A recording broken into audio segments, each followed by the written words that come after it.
जय श्री महाकाल। अनुभूतियाँ, बहुत सारे ऐसे लोग हैं जो अनुभूति ही करते रहते हैं, उससे उन्हें अनुभूति होती है, कभी सिद्धि हासिल नहीं होती है, और ना वो किसी चीज़ को चला पाते हैं, ना वो किसी चीज़ का आवाहन कर पाते हैं, ना ही उस चीज़ को देख पाते हैं। किस तरीके के होते हैं आखिर ये लोग? यदि आप जीवन में आर्थिक व पारलौकिक समस्याओं से परेशान हैं अथवा किसी भी तरह का साधना संबंधी मार्गदर्शन, आध्यात्मिक अथवा भौतिक मार्गदर्शन प्राप्त करना चाहते हैं तो कॉल मी 4 ऐप से कॉल करें। डाउनलोड करें कॉल मी 4 ऐप और सर्च करें विश्वनाथ अघोरी, रहस्यों का सौदागर, विचारों का समंदर।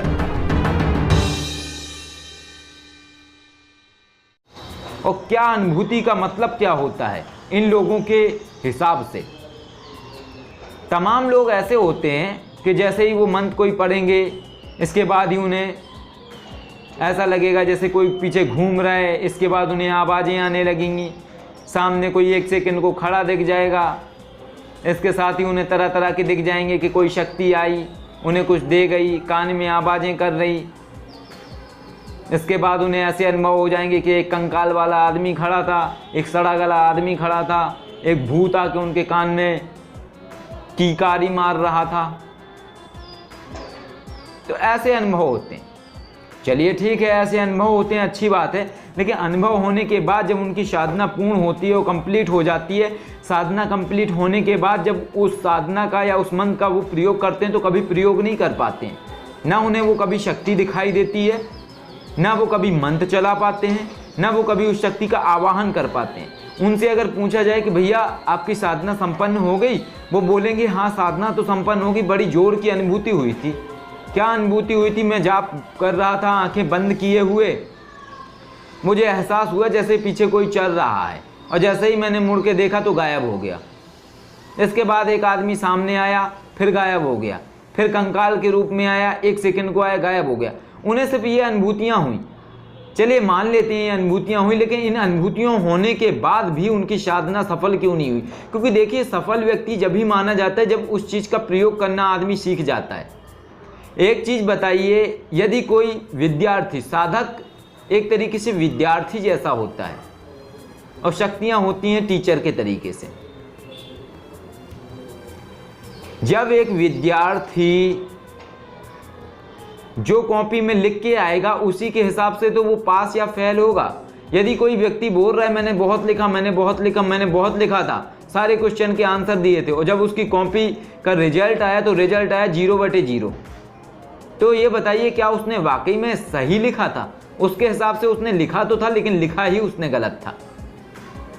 तो जो टीचर यानी कि शक्तियां हैं वो नंबर क्या देंगी उसको, और क्या सफलता मिलेगी? यही कारण हो रहा है बहुत सारे लोगों के साथ, जो लोग बोलते हैं उन्हें अनुभूतियां हो गई थी। वो तो क्रिएट भी कर लेते हैं, अपने दिमाग से विजुअलाइजेशन कर लेते हैं आकृतियों का, अपने दिमाग से ही आकृतियां बना लेते हैं, अपने दिमाग से ही थ्योरियां बना लेते हैं। अब थोड़ा सा और कर लीजिए, थोड़ा सा और आगे चले जाइए कि यदि इत्तेफाकन, बहुत सारे ऐसे भी लोग हैं, सुन लीजिए, अगर इत्तेफाकन कोई छिपकली आई और उनके सामने से गुजर गई, तो अगर वो माँ दुर्गा की साधना कर रहे होंगे तो उनके हिसाब से माँ आई थी छिपकली का रूप लेके और चली गई। उनका ध्यान जाप करने में नहीं होगा, उनका ध्यान सारा का सारा छिपकली पे होगा। तो जो लोग अनुभूतियां ज़्यादा करते हैं उनका कारण क्या होता है असफलता का? उनका कारण ये होता है कि वो कनेक्टिविटी नहीं बना पाते हैं अपनी, और जब वो कनेक्ट ही नहीं है किसी शक्ति से, किसी मंत्र से, उनका सारा ध्यान तो अनुभूतियों में बैठा हुआ है ना, तो वो सिद्धि क्या करेंगे? यही कमी हुई। कुछ लोग हैं जो साधनाएं करते हैं, कुछ लोगों ने शोधनी साधना करी, तो हमें बताना पड़ रहा है, इसलिए बताना पड़ रहा है क्योंकि वो लोग बारीकी नहीं समझते हैं किसी चीज़ की।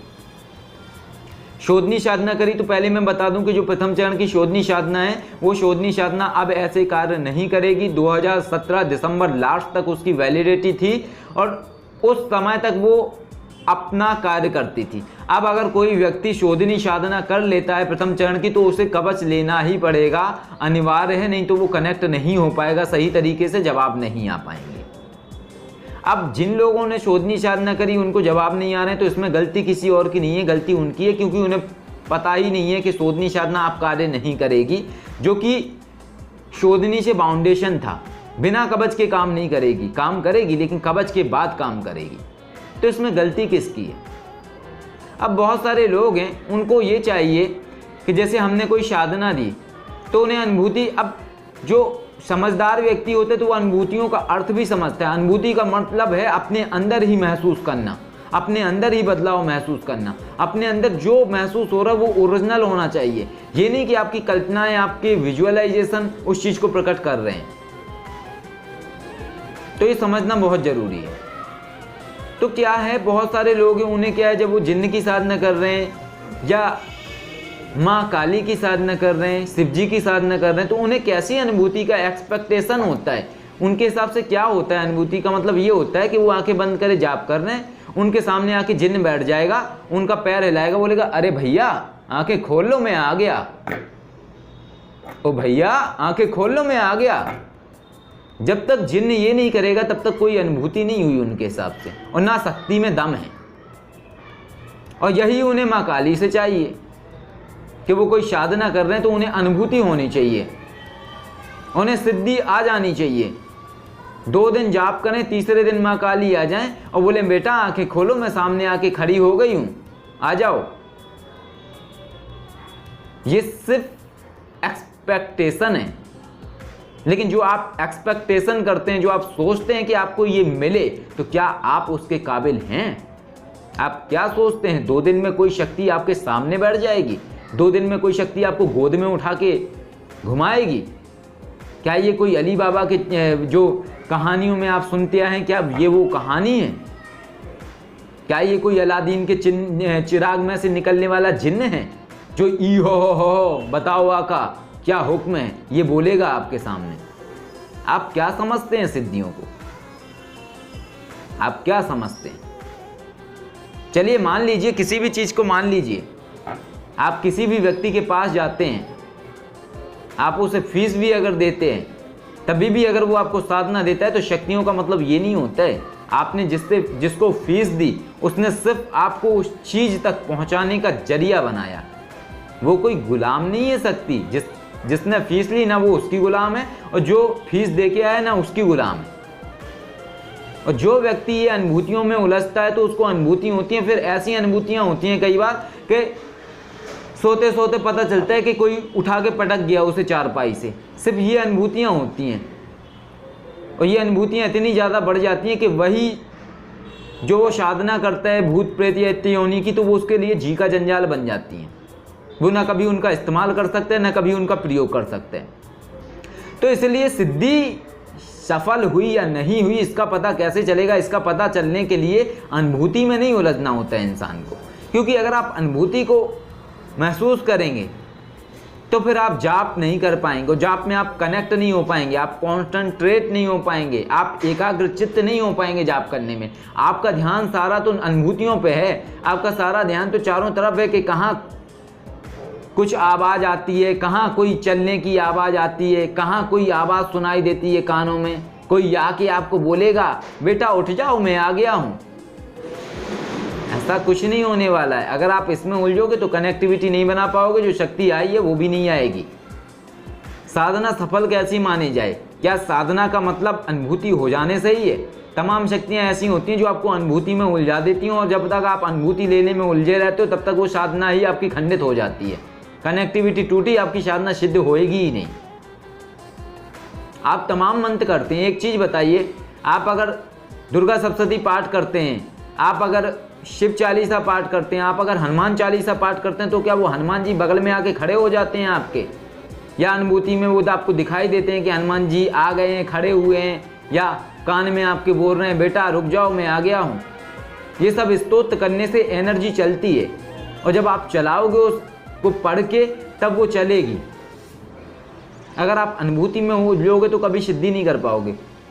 मेरी अनुभूति का मतलब सिर्फ इतना है कि मुझे शारीरिक बदलाव महसूस होता है, अपने मस्तिष्क में चेंजेस महसूस होता है, आसपास किसी ठंडे सर्द लहर का एहसास होता है कि कोई चीज़ है, लेकिन कोई चीज़ है तो आंखें खोल के मैं उसको देखता नहीं हूँ, ना ही मैं उसको देखने की कोशिश करता हूँ, क्योंकि मुझे प्रमाण मिल चुका था। जब मैंने उर्वशी साधना की थी उस समय जो अनुभूति हुई थी उससे प्रमाण मिल चुका था, लेकिन वो अनुभूति मिलने के बाद भी वो साधना पूरी कंप्लीट नहीं हो पाई थी, अधूरी में अप्रत्यक्ष तरीके से उस साधना ने काम किया था। तो जो लोग अनुभूतियों में उलझते हैं वो कभी साधना सफल नहीं कर सकते हैं। मैंने पहले तमाम लोगों को नूरी जिन्न ट्रांसफ़र करके दिया था, अब नहीं करता हूँ। अर्पित क्रिया में लोगों को साधनाएँ करवाता हूँ, वो हो जाती हैं। उनको बोलता हूँ क्या शरीर में कुछ महसूस हो रहा है, तो कई सारे ऐसे लोग होते हैं जिन्हें कुछ भी महसूस नहीं होता है, वो बोलते कुछ भी नहीं हो रहा है वासा जी।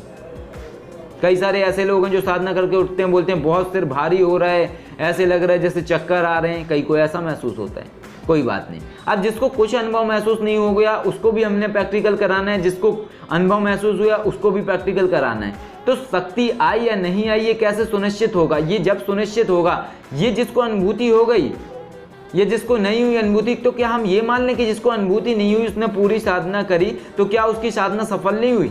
या हम ये मान लें कि जिसको अनुभूति हो गई उसी को ही साधना सफल हुई? तो सफलता का पता कैसे लगता है? हम करवाते हैं उनके प्रैक्टिकल, उनसे इंडिविजुअल चीज़ें पूछते हैं, हम किसी एनर्जी को बुलाते हैं, पूछते हैं कि यहाँ कौन सी एनर्जी आई, किस रंग के कपड़े पहने हुए हैं, किस रंग में दिखती है, वो सब कागज़ में हम लिखे रहते हैं। विजुअल प्रैक्टिकल करवाते हैं कि हमने हाथ में क्या लिया क्या नहीं लिया है, हम दोनों से करवाते हैं। जिसको कोई अनुभूति नहीं हुई हम उससे भी करवाते हैं, जिसको अनुभूति होगी उसको भी करवाते हैं। और जब दोनों के जवाब सही आते हैं तब हम सुनिश्चित करते हैं कि आपको सिद्धि हो चुकी है। चाहे आपको अनुभूति हो चाहे कभी ना हो, सिद्धि का काम है आपको रिजल्ट देना, ना कि आपको अनुभूतियाँ देते रहना। अगर आप अनुभूतियाँ ही लेते रहोगे तो दूसरे का आप काम कैसे करोगे? आप किसी को, मान लीजिए किसी को ठीक करने गए, आपको दिखाई दे रहा है आपकी चीज़ आपके आसपास नाच रही है, आपका ध्यान तो सारा उस चीज़ पे लगा रहेगा कि वो नाच रही है, आप कॉन्सेंट्रेट क्या करोगे? जब कॉन्सेंट्रेट नहीं करोगे तो आप दूसरे के ऊपर कोई एनर्जी होगी आप उसको पकड़ भी नहीं पाओगे, आप अपनी एनर्जी से कनेक्ट ही नहीं हो पा रहे हो, आप पकड़ोगे कैसे उस चीज़ को? इन विजुअल वर्ल्ड की चीज़ को आप विजुअलाइजेशन करके पकड़ोगे कैसे? हो पकड़ ही नहीं पाओगे तो हटाओगे कैसे? फैलो आप इस क्षेत्र में, आप कभी कुछ नहीं कर सकते हो। तो यदि ज़्यादा अनुभूति लोगे तो उलझ जाओगे आप उसमें। और एक व्यक्ति हैं जिनसे मेरी मुलाकात हुई थी तो उन्होंने एक और थ्योरी बताई थी, मुझे अच्छी लगी थी उनकी बात, कि वासा ज़्यादा अनुभूति उसको होती है जिसको डर ज़्यादा लगता है, और ये फैक्ट है। जिसको ज़्यादा डर लगता है उसको ज़्यादा अनुभूति होती है। तो ये बात भी सही है, 100% ये बात भी सही नहीं है, लेकिन 70% ये बात में भी दम है। तो ये आपको समझना है। अब अगर आपको साधना सफल करनी है तो उसको पूरा करो, उसको करने के बाद उसका जो प्रैक्टिकल है उस प्रैक्टिकल को लो। अगर प्रैक्टिकल समझ में ना आए तो उस मास्टर से आप बात करो जिसने आपको वो चीज़ सिखाई है या बताई है। लेकिन अनुभूतियों में अगर आप उलझ गए तो मैं तो यही कहूँगा कि अनुभूतियों में उलझने का मतलब है कोई भी साधना का कोई परिणाम नहीं आता है, न ही ये सुनिश्चित होता है कि आपकी जो साधना आपने करी आप उसका प्रयोग कर भी पाओगे ज़िंदगी में। और जब आप कभी प्रयोग नहीं कर पाओगे तो आप यही बता सकते हो मुझे ऐसा हुआ था, गरम लगा था शरीर में, ठंडा लगा था, कान में आवाज़ आ गई थी, झुनझुन पुनपुन की आवाज़ें आ गई थी, पायल की आवाज़ आ गई थी।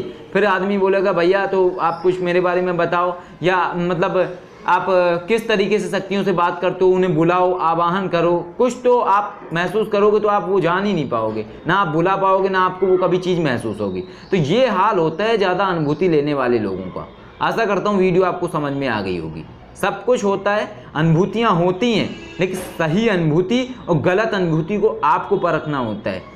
सत्य क्या है, असत्य क्या है, ये आपको जानना होता है। जो अनुभूति हुई वो सत्य है या असत्य ही आपको पहचानना है। यदि असत्य को पकड़ोगे तो सिर्फ उलझे रह जाओगे, सुलझ नहीं पाओगे। यही कारण है ध्यान में अक्सर इंसान विफल हो जाता है। ये मैं आपको आगामी वीडियो में बताऊंगा। आशा करता हूँ वीडियो अच्छी लगी होगी। अगर वीडियो अच्छी लगी तो शेयर जरूर कीजिएगा। जय श्री महाकाल।